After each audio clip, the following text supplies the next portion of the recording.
नमस्कार, मैं आप सभी का हमारी चैनल सनातन धर्म विज्ञान पर एक बार फिर से बहुत-बहुत स्वागत करती हूँ। आशा करते हैं कि आप और आपके परिवारजन सभी स्वस्थ होंगे और बहुत ही अच्छे होंगे।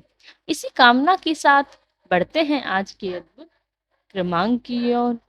आज के इस क्रमांक में कुछ ऐसे महत्वपूर्ण और अद्भुत पहलू हम लेकर आए हैं जिनका अनुसरण करने से, जिनके प्रयोग से और जिनके अभ्यास से आप अपने जीवन में बड़ी-बड़ी उपलब्धियों तो हासिल कर ही पाएंगे। साथ ही साथ में आप कर जो भी आपकी सफलताएं हैं उनको भी आप मुट्ठी में कर लेंगे। प्रत्येक मनुष्य के जीवन में होना चाहिए। तो आइए बिना समय व्यर्थ किए लेकर चलते हैं आपको आज के इस अद्भुत क्रमांक की ओर। महाराज जी की एक बहुत ही अद्भुत शिक्षा, महाराज जी का एक बहुत ही अद्भुत कथन आप सभी ने जानते ही होंगे। महाराज जी ने एक ऐसे अद्भुत कथन को, एक ऐसे अद्भुत रहस्य को सबके लिए बताया है कि जीवन में किसी भी व्यक्ति को इस धरा पर जन्म लिया है, उसे सदैव यह मानकर चलना चाहिए कि यह मनुष्य जीवन को आपको किसी भी भोग कार्य के लिए प्रधान नहीं है। जैसे कि आप सभी जानते हैं कि जीवन में प्रत्येक मनुष्य का एक कर्तव्य होता है, लेकिन इस आधुनिकता के युग में हम अपने जीवन को केवल इस आधुनिक साधनों के लिए सीमित करते हुए हैं अपना जीवन यापन कर रहे हैं। महाराज जी एक बात हमें समझाते हैं कि जीवन में हर व्यक्ति का एक लक्ष्य तो होना ही चाहिए। साथ साथ में इस धारा पर अपने जन्म को सार्थक करने के लिए सदैव हमें प्रयासरत रहना चाहिए। अब ये बात सार्थक आखिर कैसे हो सकती है? देखिए, इसके लिए आप यदि अपने जीवन में चमत्कारिक परिवर्तन देखना चाहते हैं, जीवन में चमत्कारिक मोड़ देखना चाहते हैं, तो आप चाहेंगे कि आपका जीवन भी चमत्कारिक तौर पर बदले। तो उसके लिए आपको अपने विचारों में कुछ परिवर्तन करने होंगे। आज जो भी आप जिस पर आप पद पर आप हैं या जो कुछ भी आप कर रहे हैं, आज सब कुछ अपने विचारों के बलबूते पर है। जैसे विचार आपके मस्तिष्क में चलते हैं, जैसे विचारों का ताना बाना आप क्षण क्षण बुनते रहते हैं, ऐसी ही घटनाएं आपके जीवन में आती हैं। और आज जो कुछ भी आप हैं, जो भी आपकी सोच है, जो कुछ भी आपके वक्तव्य हैं या दृष्टांत है, वे सब आपके विचारों से बदलते हैं। तो आपको एक बात महाराज जी अपने कथनानुसार समझाना चाहते हैं, वे बात यह है कि आप आप इस आधुनिक युग या इस कलयुग में जीवन यापन कर रहे हैं। इसमें कभी भी आपको पूरी तरह से संलग्न नहीं रहना है। आप स्वयं जानते हैं कि महाराज जी एक गृहस्थ संत हुए हैं। बहुत से संत होते हैं जो वैराग का मार्ग चुनते हैं ईश्वर को प्राप्त करने के लिए, सामाजिक हित के कार्यों को करने के लिए। लेकिन महाराज जी स्वयं एक गृहस्थ संत हुए हैं। तो हमें महाराज जी से एक बात सीखनी चाहिए कि इस धरा पर रहते हुए भी मन ईश्वर के कार्यों में ही लगे हैं। रह तो हम इसके कलयुग में रह तो आधुनिक युग में रह रहे हैं, लेकिन विचार कैसे हैं? आध्यात्म से जुड़े। कार्य किसका कर रहे हैं? ईश्वर का। और आप इस समाज के होते हुए भी इस समाज के नहीं हैं। तो आप हमें भी महाराज जी से यह शिक्षा अवश्य रूप से लेनी चाहिए कि केवल और केवल ब्रह्मचर्य या फिर इस समाज से कटकर आप महाराज या ईश्वर को प्राप्त करने के लिए दिन प्रतिदिन विचार ना करिए। हम गृहस्थ जीवन में रहकर भी ईश्वर को प्राप्त कर सकते हैं। यह विचार आपको सदैव रखना चाहिए। अब यह विचार आएंगे कैसे? प्रश्न यह उठता है, यह विचार कैसे आएंगे? आप तो कुछ कार्य भी कर रहे हैं, यह तो आपने मानना होगा कि पूरी तरह से आप इस तरह से स्वयं को अलग नहीं कर सकते। यानी कि इस आधुनिकता के समय में स्वयं को बच्चा तो नहीं समझ सकते, लेकिन विचार एक ऐसे माध्यम है जो आपको इस संसार में रहते हुए इस संसार के अलग कर देंगे।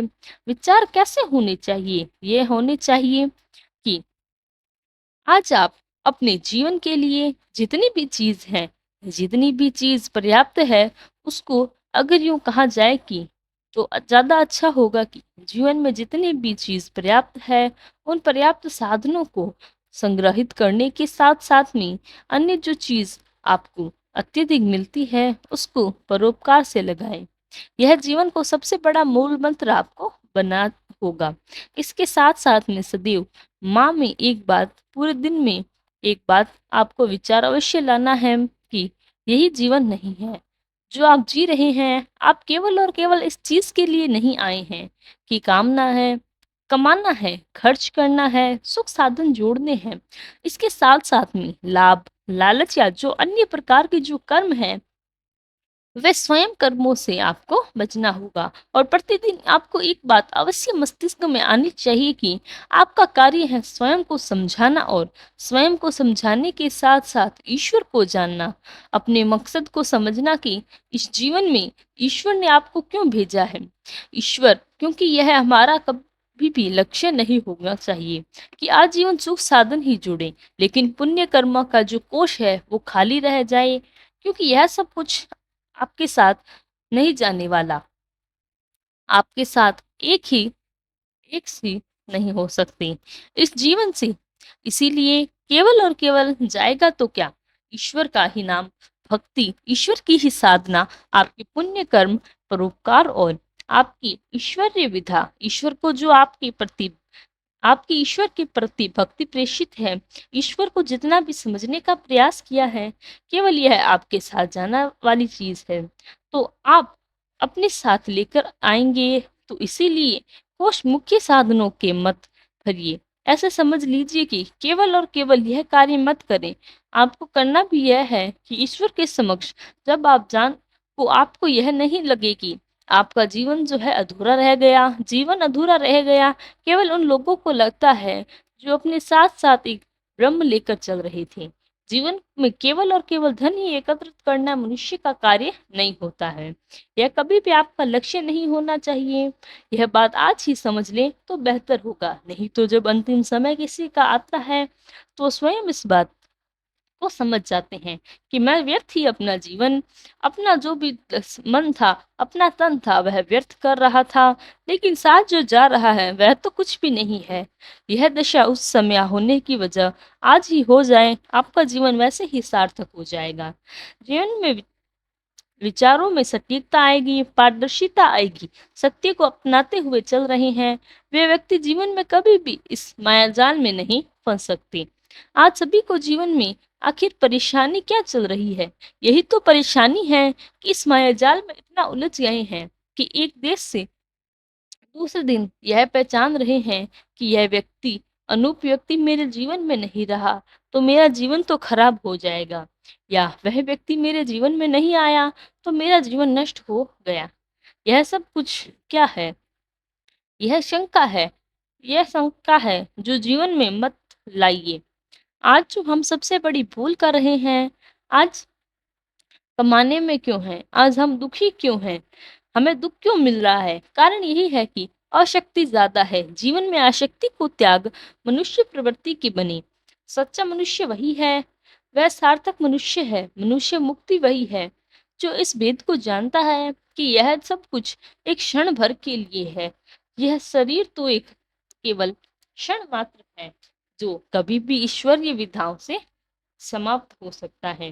तो हमें केवल चाहिए कि हम अपने जो भी दिनचर्या है, हमारे जो भी कर्म है, उनमें कदाचार को छोड़कर हम सदाचार की ओर बढ़ें। हम मनुष्य प्रवृत्ति में दूसरों के लिए भलाई करें। हम ये जो भौतिक सुविधाएं हैं, जो भी हम आज एकत्रित कर रहे हैं, उनको छोड़ हम अध्यात्म की ओर बढ़ें। और इसके लिए यह जरूरी नहीं है कि आप गृह त्याग करें या कोई और कठोर नियम बनाएं।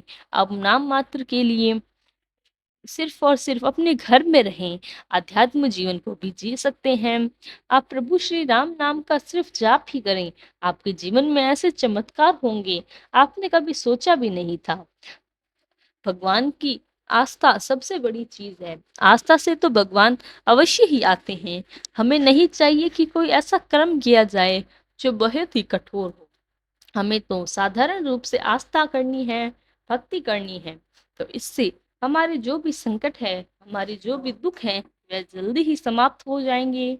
और ईश्वर की जो ताकत है, ईश्वर की जो हमें प्रेरणा मिलेगी वह बहुत ही आप सभी को प्राप्त हो जाएगी। तो यही था हमारा आज का क्रमांक। आशा करते हैं कि आज का क्रमांक आपके लिए बहुत ही लाभदायक और ज्ञानवर्धक रहा होगा। यदि क्रमांक अच्छा लगा हो तो लाइक, कमेंट, शेयर जरूर करें। साथ ही साथ यदि आपका कोई प्रश्न है तो हमें लिखकर अवश्य रूप से बताएं।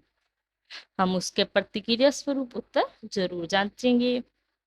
और कल फिर मुलाकात होगी ऐसे ही एक अद्भुत क्रमांक के साथ। तब तक के लिए धन्यवाद। जय गुरुदेव।